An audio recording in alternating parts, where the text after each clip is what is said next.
The first time I saw her, she was standing in the middle of a burned-out crater. Alone, unmoving, her armor glinting like molten glass.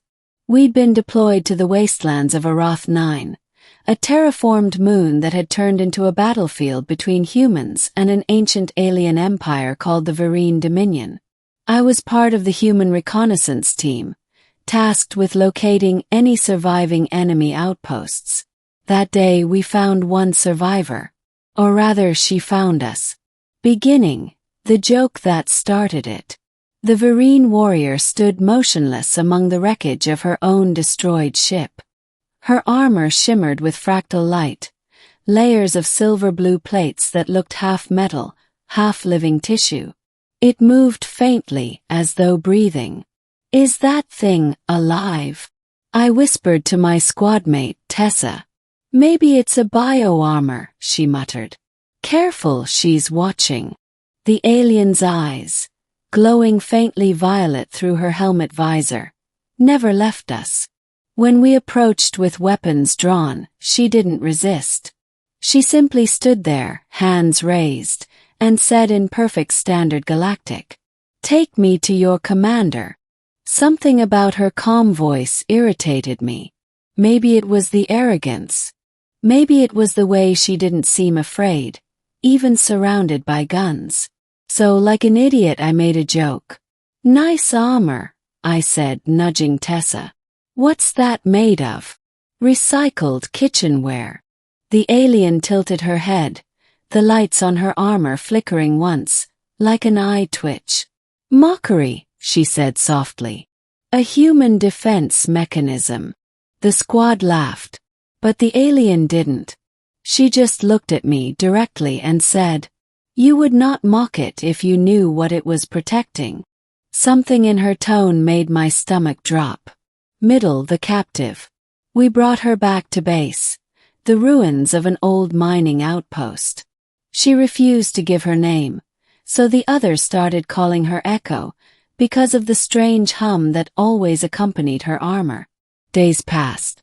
Command ordered me to interrogate her, not because I was good at it, but because she seemed to respond to me. Every time I entered the cell, that soft resonance followed. The armor almost sang faintly, like a living instrument. "So, Echo," I said one day, sitting across from her, "mind telling me what your armor is made of? It's weirdly organic." "It is not made," she said. "It was born." "Born?" I frowned. "You mean like grown?" Her violet eyes lifted to meet mine. "Yes, it is part of me." I snorted. "Sure. You and your armor. Best friends forever." She looked at me for a long, quiet moment, and then said something I'll never forget. "When you mock it, you mock my dead." Froze. "You're dead."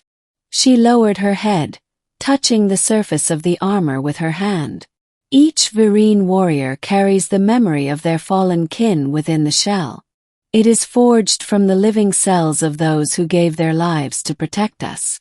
When I wear it, I am never alone. For once I had no comeback. That night I couldn't sleep. I kept hearing the faint hum of her armor in my mind, like a heartbeat that wasn't mine. The attack. 2 nights later, everything went to hell. The base came under attack, not from the Vereen, but from rogue scavengers, human pirates looking to raid our supply caches. Explosions ripped through the corridors. I was on guard duty when the first blast hit. The lights flickered, alarms blared, and the cell doors automatically disengaged. When I reached Echo's chamber, she was still sitting there, untouched, silent. "You should run," I said, fumbling with my rifle. "They'll kill anyone they find." "I am not leaving without my kin," she said, standing slowly. The armor began to ripple, the surface glowing as though awakening. "There are no kin here." Snap. "You're alone." She looked at me, and for the first time there was something like sadness in her voice. "Then I will fight alone." Before I could stop her, the walls trembled. A group of scavengers burst in, armed, shouting. Echo stepped forward calmly. And then the armor opened. The revelation.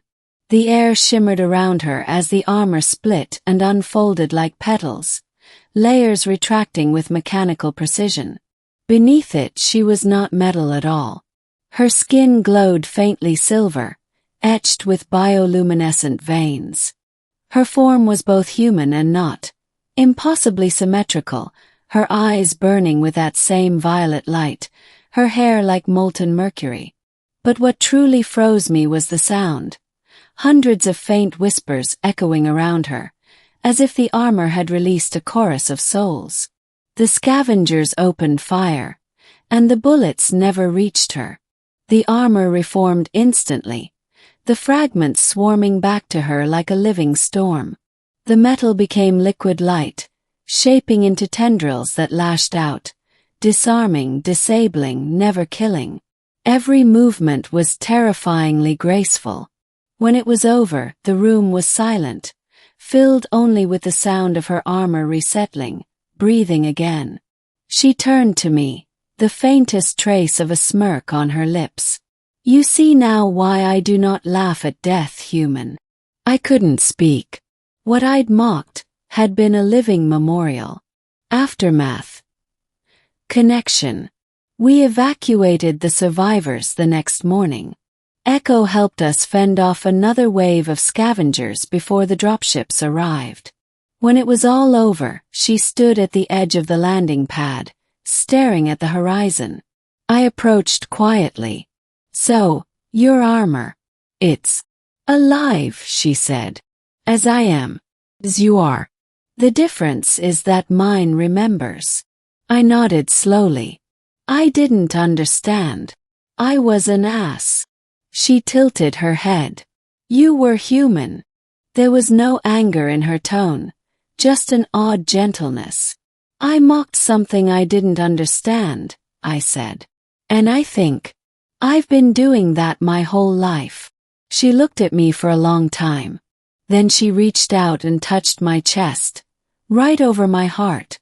"Then learn to carry your dead with honor as we do.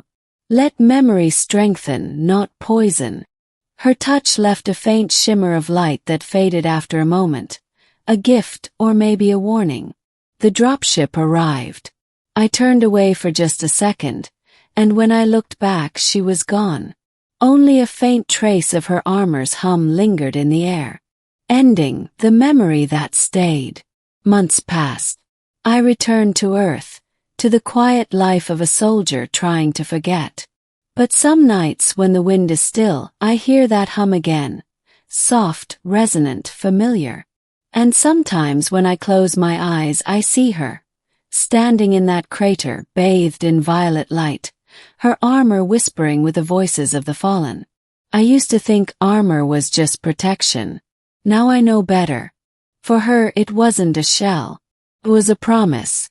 And somehow I think I carry a piece of that promise with me now.